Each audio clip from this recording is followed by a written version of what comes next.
Hi, and welcome to another edition of the Digital Arts Show. I'm Jim Sirianni, your host with the most. I say that every single time because I'm contractually obligated to say it. Says so right here in fine print. No, I'm kidding. But welcome to the show. This show is part of the Digital Arts Festival that is produced by Center Stage Theater of Santa Barbara, California.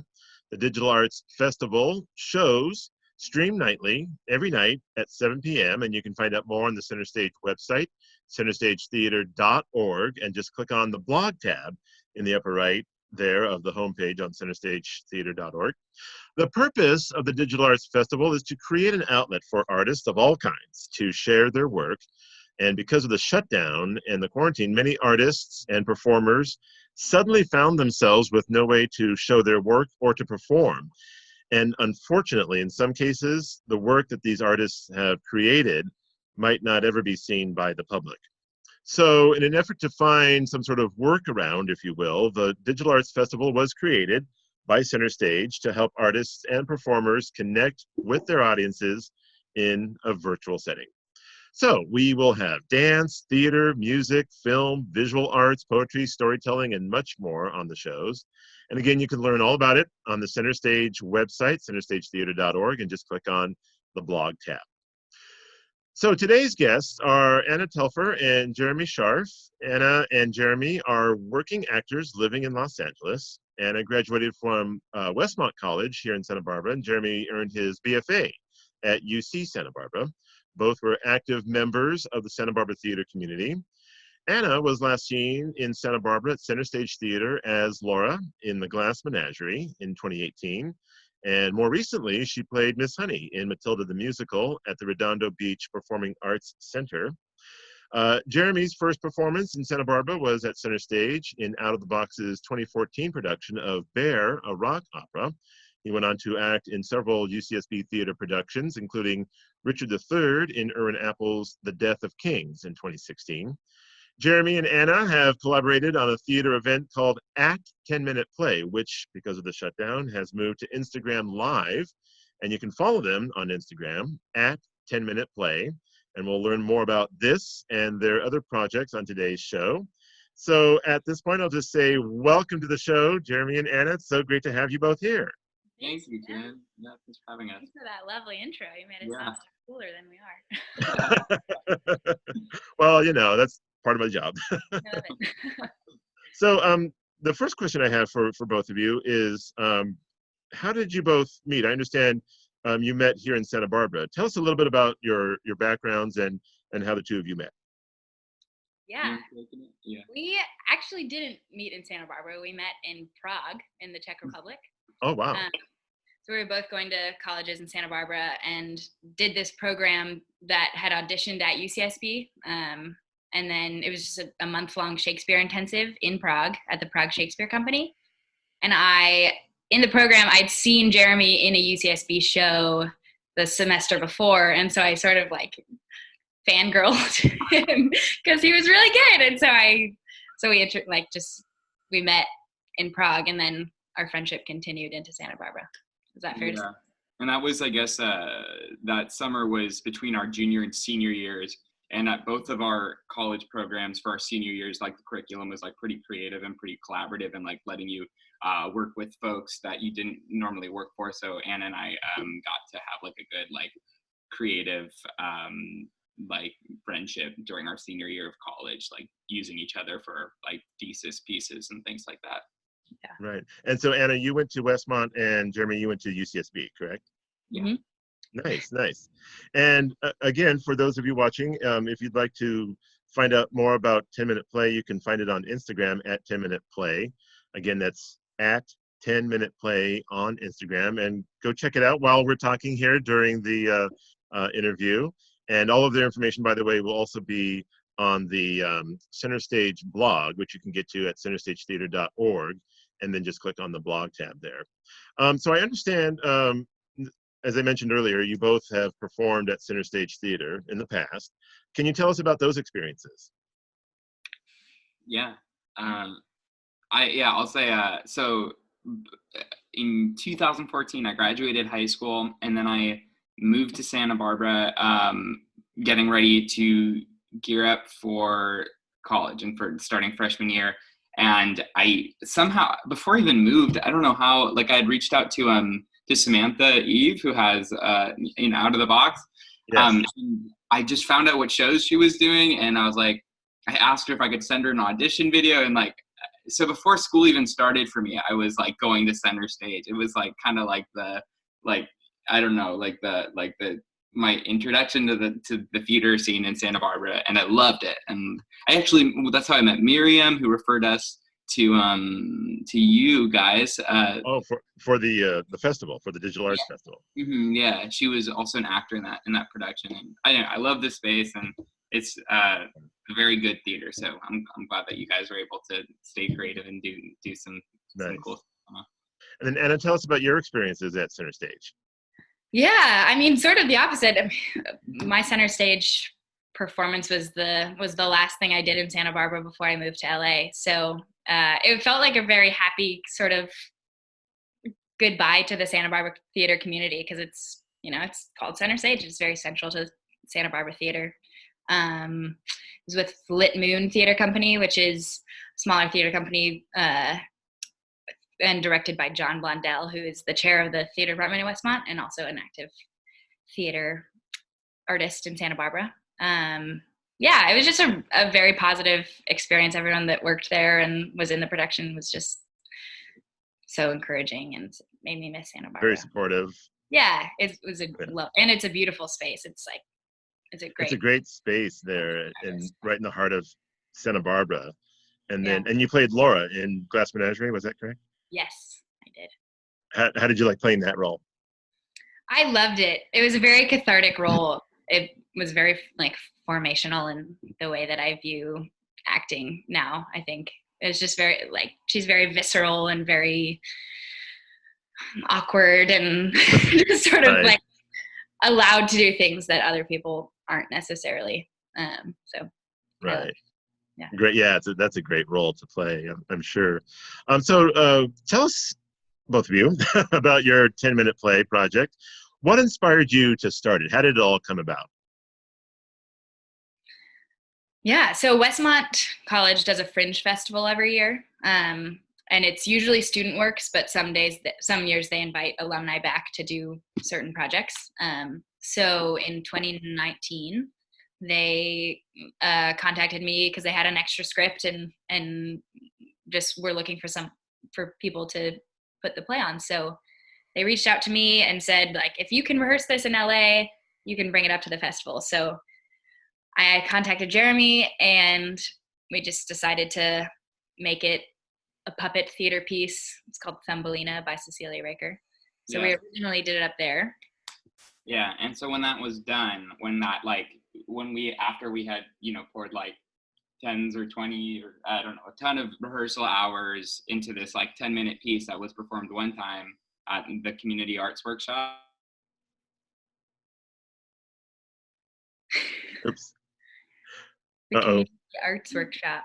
Yeah, but and so it's just this 10-minute piece, and it was we wanted an excuse to perform it again.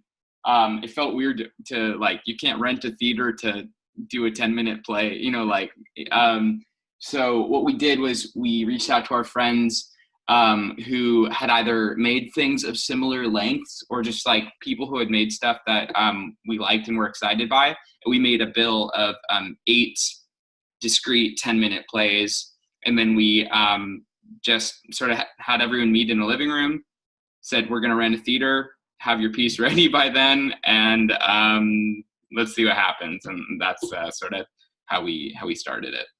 Yeah. So I understand you had 8 plays originally with the first event? Yeah. And we didn't really want it to be an explicit performance, just solely people show up to the theater, come watch, and then leave. Just also the format of a 10-minute play, it's so sort of joltingly short.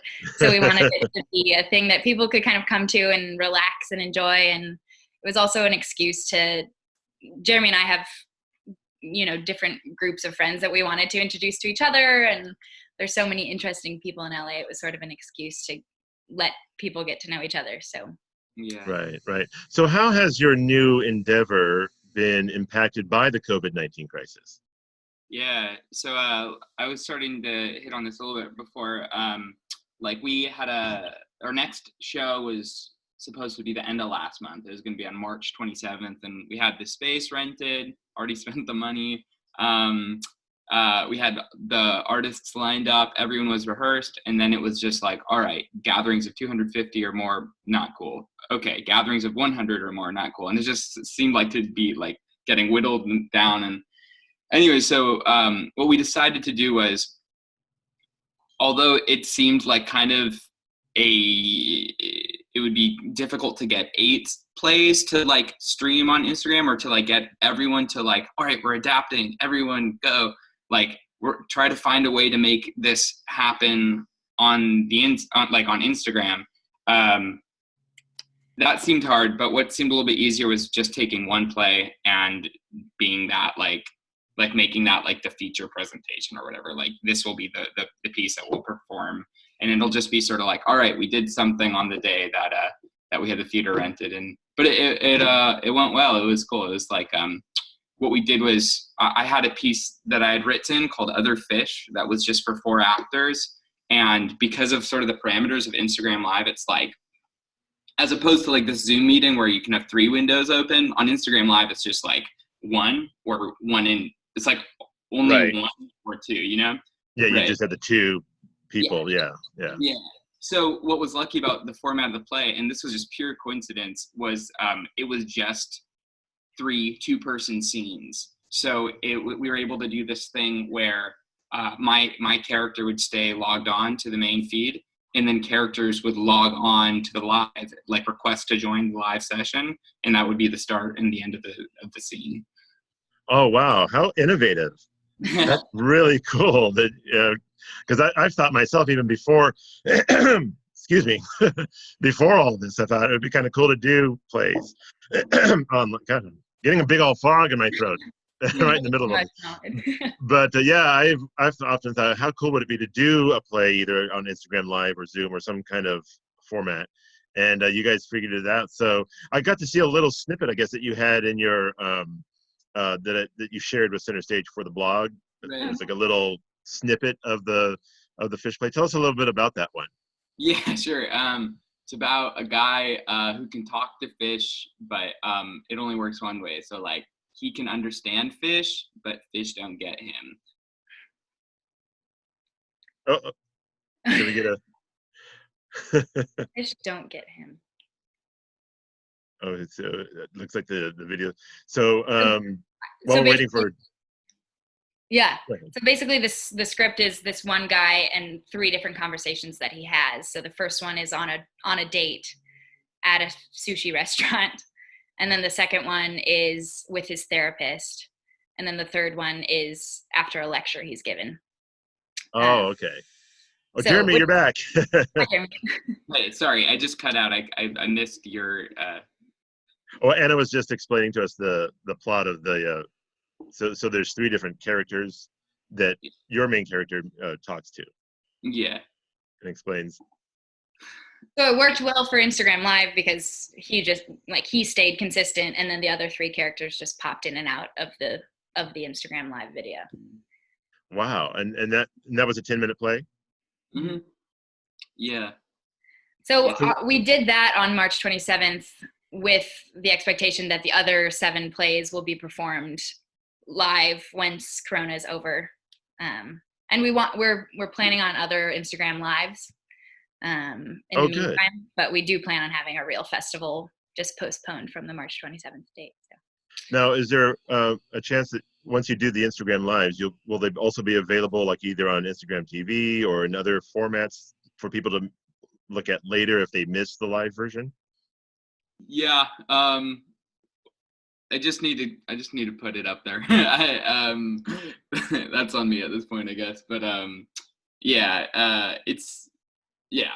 we'll get, because IGTV can go up to like I think 20 minutes or something. So we'll throw those live performances on our IGTV.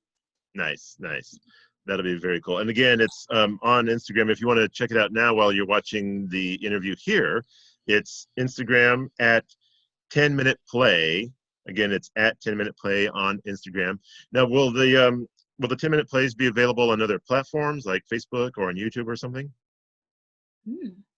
We hadn't thought of No, we hadn't thought of that. that. No, they will now. Well, yes, they will. You know. Instagram has been our main platform just because that's typically how we've connected with artists in the past, through social media. And Instagram is very user friendly and very easily accessible, I think. Yeah. Absolutely. Yeah. So still sort of figuring out what we want for the future of social media in 10-minute play, but for now that's what we use. Right on. Now, what are you missing most creatively during this shutdown? What have you missed the most during this? I think for me, it's like, especially with 10-minute play, it's such a great excuse to like. Oh dear. Oh, there you are. Okay, good.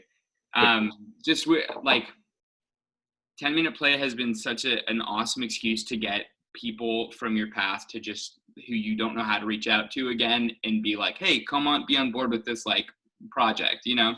So like Miriam's play, she has this awesome play called In His Hands that performed at UCSB a number of years ago. And I was directing a 10-minute version of it. And I got to reach out to all of these like longtime friends from UCSB who were in the original production and who I knew were in LA, but I don't get to see that much because like for whatever reason. But so just the excuse to like get a bunch of people in a room. That's gone for now, but we find ways. So now, do you guys think you'll do some play readings like on Zoom or some other kind of video conferencing so you can get some people together? Or I think that's a great idea. I know I was just listening to Risa Brana and Annie Torsigliere Guild's like some kind of panel discussion thing, but they were talking about they did a Launchpad play over Zoom, like a reading. It's like 8 characters, and it was so cool to listen to like the stuff that Risa and the cast like came up with. Like a character threw an onion and then another character caught the onion and then different. Oh, cool. That's really cool. Yeah, isn't that? Yeah. I know UC Santa Barbara is going to be doing a lot of like they'll be doing some cool adaptive theater for live stream. So it'll be cool to see what they do. Right on. And then Anna, how about for you? How are you creating during the shutdown? What are you working on? Yeah, I mean, it's a nice time because it's a delayed period where you can sort of hone in on things that you have been putting to the wayside in the past months. So working on like personal projects and acting things, but I definitely miss the live aspect. There's really no replacement for it. I mean, on Instagram Live, people can react as it's happening, which is kind of a fun version of that, but there's really no even on like Zoom. You know, I've been on a few Zoom play readings or Zoom rehearsals that just feel so like, I want to touch you through the camera. So so you just do what you can and take advantage of the free time. Muddle through. But there's really no replacement for live theater, I think. I totally agree, and that's been kind of the main theme as we've been doing these interviews, is that there's just nothing like the live reaction from the audience, even if it's a gasp or a chuckle or Totally. Having that connection with the audience. That's the whole purpose of doing live theater. It's like it's not just the performer, and it's not just the audience. It's both interacting together somehow. Yeah, absolutely. So important. And something similar between like 10-minute play performance space that we've been using and Center Stage. It's a small venue and it's sort of a black box, like malleable venue almost. So it's like people are very condensed in a small amount of space, which makes it like you can feel people breathing and you can feel people sort of violently emoting, and that's just not something you can do over screen. Exactly. Well, there's also like the quirky things that happen in theater, like somebody getting up and walking across the audience to go to the bathroom or something, and you're like, totally. Okay. Yeah. Oh my gosh. Yeah. Or I miss bad audience members. I'll say it. I know, because that just adds to the whole experience when you've got, not every audience is the same. Some audiences will find certain jokes hilarious, and then the next night that the audience won't find it funny at all. Totally. But they'll tell you afterwards, "Oh my God, that was hilarious," and you're like, "Oh, because you didn't laugh." Yeah. So, but yeah, there's nothing that beats having a live audience. Yeah. Well, I wish we could chat some more. We're just about out of time, but before we go, I just want to give everybody your information one more time. It's Jeremy Scharf and Anna Telfer, and they have created at 10-Minute Play on Instagram. By the way, do you guys have any other websites or any other platforms that social media platforms you want to give out? I guess 10-Minute Play is good. Okay, Yeah. right on. And again, it's reach out to us through that or just through our personal accounts, which are just both of our names. On Instagram.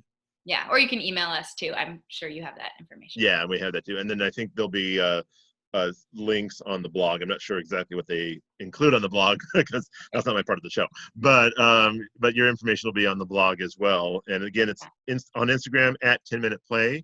And then to learn more about Center Stage, you can go to centerstagetheater.org. Again, that's centerstagetheater.org, and then click on the blog tab on the homepage there to go to the Digital Arts Festival and see Jeremy and Anna, and also all the other past interviews that we've done so far are on the blog as well. And if you want to learn more about me, you can find me on social media as well. I'm Jim on the Air at Instagram at Jim on the Air, and then Facebook, Jim on the Air as well. And then my podcast can be found on Spotify and Anchor.fm, Jim on the Air as well. Thank you so much for listening and watching. And Jeremy and Anna, it was a wonderful conversation. Thank you both for taking time out of your day to join us, and continue success with the 10-Minute Plays. Of course. Thanks, Jim. Thanks for all. This is such a great idea. We love it, and it'll be fun. I know, and thank you to Center Stage Theater for putting this together for everybody. It's been a wonderful experience so far. So we will say to you, the audience, bye for now. Bye-bye, everybody.